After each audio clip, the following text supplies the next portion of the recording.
கால தாமதத்தினால roof காங்கிரீட்ல leakage ஆயிருச்சு. So அது என்ன அப்படிங்கிறத பார்ப்போம். என்னென்ன காரணத்தினால நம்மளுக்கு இந்த மாதிரி வாட்டர் லீக்கேஜ் வருது, அதில் எதுக்கு நம்ம வந்து பயப்படணும், எதுக்கு வந்து பயப்பட வேண்டாம் அப்படிங்கிறத பற்றி கம்ப்ளீட்டாக இந்த வீடியோவில் நான் எக்ஸ்பிளைன் பண்ணியிருக்கேன். ஸோ நீங்கள் ரூஃப் காங்கிரீட் போட்டு முடிச்சிருக்கீங்க இல்லை போட போகிறீங்க அப்படின்னா இதை நீங்கள் கவனிங்க. கண்டிப்பாக உங்களுக்கு கொஞ்சம் யூஸ்ஃபுல்லாக இருக்கும். வீடியோக்கு முன்னாடி நம்ம சிவில் அண்ட் பிசினஸ் சேனலை மறக்காமல் சப்ஸ்கிரைப் பண்ணி இந்த பெல் ஐக்கான் கிளிக் பண்ணிருக்கேன். வாங்க வீடியோக்குள்ள போகலாம். ஒரு அழகான ஒரு பிளான் தேவை, இல்லைன்னா வாஸ்துப்படி நான் வந்து வீடு கட்டலான் இருக்கேன். ஸோ அது எனக்கு தேவை. அது மாதிரி அந்த பிளானுக்கு எவ்வளோ மெட்டீரியல் வரும், மணல், சிமெண்ட்டு, செங்கல், அதுக்கான காஸ்ட் எவ்வளவு, அந்த பில்டிங்க்கான ஓவரால் காஸ்ட் எவ்வளவு அப்படிங்கிறது எனக்கு ஒரு எஸ்டிமேஷன் நான் பண்ணி தரணும். அப்படின்னாலும் இல்லை அப்படின்னா பிளானுக்கு என்ன சைஸில் பில்லர் போடணும், என்ன கம்பி போடணும், எத்தனை கம்பி போடணும், எவ்வளோ குவான்டிட்டி ஆஃப் ஸ்டீல் போடணும் அப்படிங்கிற கம்ப்ளீட் செக்சுரல் சம்மந்தமான டீட்டெயில் வேணும். இல்லை அப்படின்னா அந்த பிளானுக்கு எலிவேஷன் தேவை, முகப்பு தேவை. அதுக்கடுத்து டவுட்டு எதாக இருந்தாலும் கீழே ஒரு நம்பர் இருக்கு, நீங்கள் அது கான்டாக்ட் பண்ணுங்கள். ஃபர்ஸ்ட் இந்த காங்கிரீட்டை வந்து எப்படி போட்டோம் அப்படிங்கிறத சொல்கிறேன். அப்படின்னா தான் உங்களுக்கு வந்து ஒரு கிளியராக புரியும். நம்ம இந்த காங்கிரீட்டை வந்து சனிக்கிழமை போட்டோம். நம்மளுக்கு வந்து வியாழக்கிழமை வரைக்கும் மழை தான். வியாழக்கிழமை நல்ல மழை, வெள்ளிக்கிழமை நல்ல விரிவு, மழையே இல்லை. ஸோ வெதரையும் நம்ம செக் பண்ணோம். சனிக்கிழமை எந்த மழையும் இல்லை, லைட் ரெயின் இருக்கு. ஆனால் அடுத்த வாரம் திங்கக்கிழமைலேருந்து நல்ல மழை இருக்கு அப்படிங்கிற மாதிரி போட்டிருக்கான். ஸோ இங்கேயும் வந்து குற்றாலம் சைடு, இந்த மலை சைடு அப்படிங்கிறனால வந்து பார்த்தீங்கன்னா நம்மளுக்கு வந்து மழை அடிக்கடி பெய்யும். சீசன் வேற ஆரம்பிச்சிருச்சு அப்படிங்கிற காரணத்தினால நீங்க பாத்தீங்கன்னா உங்களுக்கு தெரியும், ஒரு 7ஆம் தேதியிலேருந்து ஒரு 13ஆம் தேதி வரைக்கும் நல்ல மழை சீசன் ஸ்டார்ட் ஆயிடுச்சு. ஸோ அதனால வந்து பாத்தீங்கன்னா நம்ம வந்து ரிஸ்க் எடுக்க வேண்டாம் அப்படிங்கிறனால சனிக்கிழமை நம்ம வந்து பிளான் பண்ணிட்டோம். ஃபுட் எல்லாம் ஆர்டர் பண்ணிட்டோம். அதே மாதிரி இவங்களுக்கும் காங்கிரீட் டீமு, மேஸ்திரி டீமு, சென்ட்ரிங் டீமு எல்லாத்தையுமே கூப்பிட்டு நம்ம ஒர்க்கை ஸ்டார்ட் பண்ண போற டயத்துல கரெக்டாக காலையில் 9 மணி வரைக்கும் வெறிவு இருந்தது. ஒரு 9:30க்கு மழை அடிச்சிருச்சு. அடிச்சு ஒரு 10 மணி வரைக்கும் மழை தான். நான் வந்து ஆனால் காங்கிரீட் வந்து சிமெண்ட்டுக்கு வந்து ஆர்டர் பண்ணியிருந்தேன். ஆனால் சிமெண்ட்டை வந்து சைட்ல வந்து இறக்கலை. எப்போ சிமெண்ட்டை வந்து நம்ம லிஃப்ட் கிட்ட இறக்கணும் அப்படிங்கிற காரணத்தினால நம்ம வந்து அன்னைக்கு தான் காங்கிரீட் அன்னைக்கு தான் இறக்குவோம். மழை பெய்யுதுங்கிறதுனால நான் வந்து இறக்கலை. ஒருவேளை மழை பெஞ்சுது அப்படின்னா நம்ம இந்த பிளானை வந்து கேன்சல் பண்ணிட்டு இருக்கலாம்.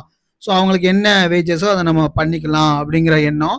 ஆனால் ஏன்னா மழை வந்தது, நல்ல மழை பெஞ்சுது அப்படின்னா சிமெண்ட்டை பூரா, சிமெண்ட் பால், அந்த மாற்று எல்லாத்தையுமே கரைச்சிரும், காங்கிரீட்டோட ஸ்ட்ரென்த் வந்து குறைஞ்சிரும். அப்படிங்கிறதுனால நான் அதை வந்து பிளான் பண்ணாமல் வெயிட் பண்ணிக்கிட்டு இருந்தேன். அதுக்கு அடுத்து வந்து பார்த்தீங்கன்னா ஒரு 10 மணிக்கு வெறிச்சிருச்சு. நான் வெதரையும் செக் பண்ணேன். அதுக்கு அடுத்து மழை இல்லைங்கிற மாதிரி இருந்தது. ஸோ அதனால ஒர்க்கை ஸ்டார்ட் பண்ணிட்டோம். 11 மணிக்கு ஆரம்பிச்சோம், ஒரு 5 மணிக்கெலாம் முடிஞ்சிருச்சு. அதுக்கு அடுத்து மழைங்கிறதே இல்லை. ஒரு 8 மணிக்கு தான் லைட்டாக ஸ்ப்ரே பண்ண மாதிரி பண்ணது. அதுவுமே நல்லது தான். ஸோ அந்த மாதிரி ஸ்ப்ரே பண்ணி முடிச்சுட்டு அதுக்கடுத்து மழையே இல்லை. அடுத்த நாள் காலையில நம்ம வந்து மழை அடிச்சுது. அடுத்து மத்தியானத்துலேருந்து ஒரே மழை தானே தவிர ஒரு வாரத்துக்கு தொடர்ந்து மழை தான். ஸோ அந்த மழையை வந்து நம்மளால வந்து எந்த அளவுக்கு மழை அப்படின்னா நம்மளால வந்து மேலே வந்து பார்த்தி கட்ட முடியாத அளவுக்கு மழை பெஞ்சுக்கிட்டே தான் இருந்தது. ஸோ நம்மளுக்கு வந்து ஞாயிற்றுக்கிழமைலேருந்து சனிக்கிழமை வரைக்கும் மழை தான். நம்ம வந்து ஊடையில போய் மழை எப்படிக்கும் அப்படிங்கிறத வெதரை வந்து செக் பண்ணிக்கிட்டே இருந்தோம். வியாழக்கிழமை வரைக்கும் வியாழக்கிழமையும் செக் பண்ணோம், மழை இருக்குன்னு பண்ணோம். வெள்ளிக்கிழமை லைட் ட்ரெயின் அப்படிங்கிற மாதிரி போட்டிருந்தான். ஸோ அதனால வெள்ளிக்கிழமை காலையில் நம்ம வந்து ஆளை விட்டாச்சு. ஒருவேளை மழை பெஞ்சாலும் பார்த்துக்கலாம் அப்படிங்கிறதுனால நம்ம வந்து ஆளை விட்டாச்சு. ஆனால் அன்னைக்கு ஃபுல்லாக மழை இல்லை. பார்த்தி ஃபுல்லாக நம்ம வந்து கெட்டிட்டோம். கெட்டி எப்படி கட்டினோம் அப்படின்னா முறைப்படி நம்ம வந்து ஒரு லேயர் ஆஃப் சிமெண்ட் பாலை வச்சு நம்ம முறையாக தான் பிரிக் ஒர்க் எல்லாம் பண்ணி படியும் நம்ம வந்து கெட்டிட்டோம். கெட்டி முடிச்ச உடனே வந்து பார்த்தீங்கன்னா நம்மளுக்கு வந்து மழை வந்து இல்லை. அன்னைக்கு ஃபுல்லாக மழை இல்லை. அடுத்த நாள் லைட்டாக மழை.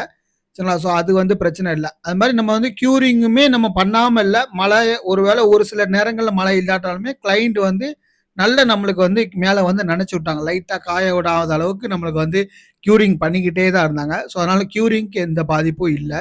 அடுத்த நாள் காலையில் நம்மளுக்கு வந்து தண்ணி விட்டுருக்காங்க. ஆனால் வந்து என்ன பிரச்சனை அப்படின்னா இந்த மாதிரி தண்ணி ஃபுல்லாக வெளியே வந்து கசஞ்சு ட்ராப்ஸாக அடிக்க ஆரம்பிச்சிருச்சு. என்ன அப்படின்னா அந்த பிரிக்கு வந்து அந்த காங்கிரீட்டோட ஒட்டலை. எதுக்கு அப்படின்னா அந்த காங்கிரீட் வந்து செட் ஆயிடுச்சு. நம்மளுக்கு ஏற்கனவே ஒரு வாரம் ஆயிட்டு பார்த்தீங்களா? ஸோ ஒரு வாரத்துல அது வந்து initial setting time, final setting time எல்லாம் முடிஞ்சு நம்மளுக்கு வந்து ஸ்ட்ரென்த்துமே ஒரு 75% ஸ்ட்ரென்த் அட்டைன் ஆயிருக்கும். ஸோ அதனால அந்த காங்கிரீட்டோட இந்த பிரிக் ஒர்க் வந்து ஒட்டலை. ஸோ அதனால அந்த கேப் வழியாக வாட்டர் லீக்கேஜ் வந்துருச்சு. சரிங்களா?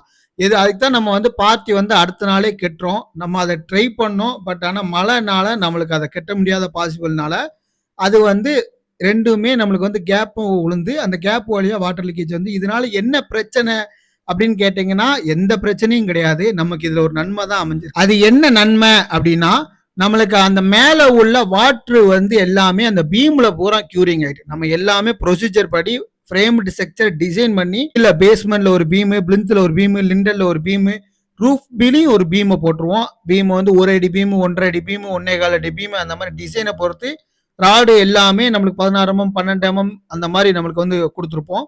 உங்களுக்கு இந்த மாதிரி குவாலிட்டியான ஃப்ரேம்டு செக்சர்ல வீடு கட்டணும் அப்படின்னாலும் ஸ்கிரீன்ல தெரிய நம்பர் கான்டாக்ட் பண்ணுங்க. பெஸ்ட் பிரைஸ்ல நல்ல குவாலிட்டியான இதெல்லாம் 1850 இருந்து நம்ம வந்து ஸ்டார்ட் பண்ணலாம்.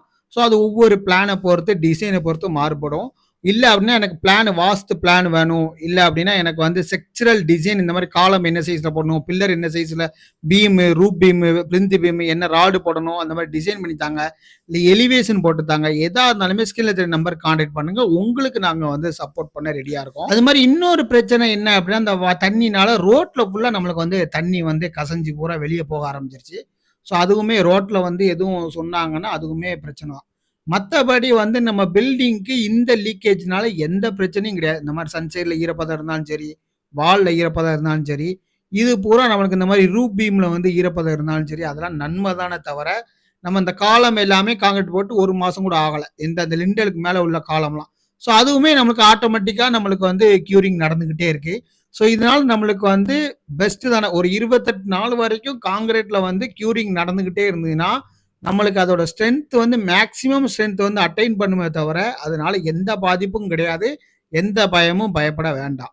ஒருவேளை உங்களுக்கு வந்து ரூஃபுக்குள்ள உங்களுக்கு வந்து லீக்கேஜ் வந்ததுன்னா, சொட்டு சொட்டா டிராப்ஸ் அடிச்சுனா மட்டும்தான் அதை வந்து நம்ம கேர் பண்ணணும். அதை வந்து நம்ம கவனிச்சு ப்ராப்பரா பண்ணணும். இந்த மாதிரி சொட்டு சொட்டா அடிக்கி அது வந்து எங்கன்னா உள்ளோடி வீட்டுக்குள்ளோடி டிராப்ஸா இதே மாதிரி டிராப்ஸா உங்களுக்கு வீட்டுக்குள்ள வந்தது அப்படின்னா அது வந்து கவனிக்கப்பட வேண்டியது, அதை வந்து கேர் பண்ண வேண்டியது, அதை வந்து கியூர் பண்ண வேண்டியதும் கூட. சரிங்களா? ஸோ வெளியோடு இந்த மாதிரி டிராப்ஸாக வந்ததுன்னா நீங்கள் எந்த பயமும் பயப்பட வேண்டாம். அது உங்களுக்கு அட்வான்டேஜ் தான். இந்த படியெல்லாம் இப்போ வந்து ஆட்டோமேட்டிக்காக அந்த ட்ராப்பாக உள்ளது வந்து இந்த படியை தான் நம்மளுக்கு வந்து க்யூரிங் பண்ணுது.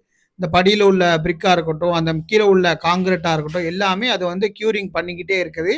நம்மளுக்கு வந்து அட்வான்டேஜ் தானே தவிர டிஸ்அட்வான்டேஜ் கிடையாது. ஒரு வேளை இதுவுமே இந்த லாஃப்ட்ல வந்து இந்த லீக்கேஜுமே பயப்படுதாங்க. இதுவுமே பயப்பட வேண்டாம். இது என்ன அப்படின்னா, அந்த பிரிக்கோட தண்ணி நம்ம இந்த காங்கிரீட்லாம் லாஃப்ட் காங்கிரீட்ல ஒரு மாசத்துக்கு மேல ஆயிருச்சு. நம்ம இதுக்கு மேல அந்த தண்ணி எதுவுமே காங்கிரீட்டும் உரியாது, கீழே உள்ள பிரிக்கும் உரியாது. 1 மாசத்துக்கு மேல ஆயிட்டுனா. ஸோ அதனால இது என்ன ஆகும் அப்படின்னா, அந்த பிரிக்கும் தண்ணியை வந்து வெளியே கசக்குது. அது வந்து இந்த காங்கிரீட்ல ஈரப்பதம் பட்டதுனால இந்த காங்கிரீட்டுமே தண்ணி அப்சர்வ் பண்ணி வெளியே கக்குது. ஏன்னா அந்த காங்கிரீட்டுக்கு தண்ணி தேவையில்லை, அப்சர்வ் ஆகாது. ஸோ அதனால அதை வந்து வெளியே கக்குறதுனால வந்து பார்த்தீங்கன்னா இந்த மாதிரி ஈரப்பதம் தெரியுது. இதுவுமே பயப்பட வேண்டாம். நீங்கள் பயப்படக்கூடியது ஒன்னே ஒன்று, ரூஃப்ல லீக்கேஜ் வந்தால் மட்டும்தான். உங்களுக்கு அந்த மாதிரி லீக்கேஜ் வந்தாலும் ஸ்க்ரீன் நம்பருக்கு கான்டாக்ட் பண்ணுங்க. உங்களுக்கு நாங்கள் அதை வந்து க்யூர் பண்ணி தரோம். வேற எதுவும் நம்ம யாருனே சொன்ன மாதிரி தான், பிளானாக இருக்கட்டும், எஸ்டிமேஷனாக இருக்கட்டும், கான்ட்ராக்டாக இருக்கட்டும், எல்லாமே நம்ம வந்து பெஸ்ட்டாக பண்ணி கொடுப்போம். எல்லாமே குவாலிட்டியான மெட்டீரியல் யூஸ் பண்ணி தான் பண்ணி கொடுப்போம். இதெல்லாம் அல்ட்ராடெக் சிமெண்ட், அக்னி ஸ்டீலு, அம்மன் ஸ்டீலு, வேற பிரிக் எல்லாமே சேம்பர் பிரிக் தான். அதே மாதிரி எர்த்தில் ஒரு பீம் வந்துடும், பேஸ்மெண்ட்ல ஒரு பீம் வந்துடும், லெண்டல்ல ஒரு பீம் வந்துடும், ரூஃப்ல ஒரு பீம் வந்துடும். வேற குவாலிட்டியான ஒரு ஸ்டேர் கேஸ், மாதிரி பாத்ரூம்ல ஃபுல்லா 7 அடி டைல்ஸ், கிச்சன்ல வந்து கிரானைட், எங்க கபோர்டோ இல்ல லாஃப்ட் வேணும், இல்ல சன்கன் வேணும், எதா இருந்தாலுமே நம்ம வந்து பண்ணி கொடுத்துடலாம். குவாலிட்டியில எந்த காம்ப்ரமைஸும் கிடையாது. அதே மாதிரி இப்போ ரூப் ஸ்லாப்லாம் 2 வே போட வேண்டியது தான் 2 வே போட்டிருக்கோம். அது மாதிரி 1 வே போட வேண்டிய இடத்துல 1 வே. அது மாதிரி சென்டரில் வந்து கன்சில்ட், ஒருவேளை ஸ்பேன் பெருசாக இருந்தால் நம்ம வால்லையும் பீம் வந்துடும். அதே மாதிரி சென்டர்லையுமே இந்த மாதிரி கன்சில்ட்டுமே வந்துடும். ஏன்னா அந்த பக்லிங் நடந்துடக்கூடாது, சென்டரில் வந்து கிராக் விழுந்துடக்கூடாது இந்த இமேஜில் இருக்க மாதிரி. ஸோ அந்த மாதிரி எந்த பிரச்சனையும் வராத அளவுக்கு, அந்த கிராக் எல்லாமே உடனே வராது, ஒரு 20 வருஷம் கழிச்சு தான் வரும். இப்போ இதெல்லாம் ஒரு பழைய வீடோட இமேஜ் தான்.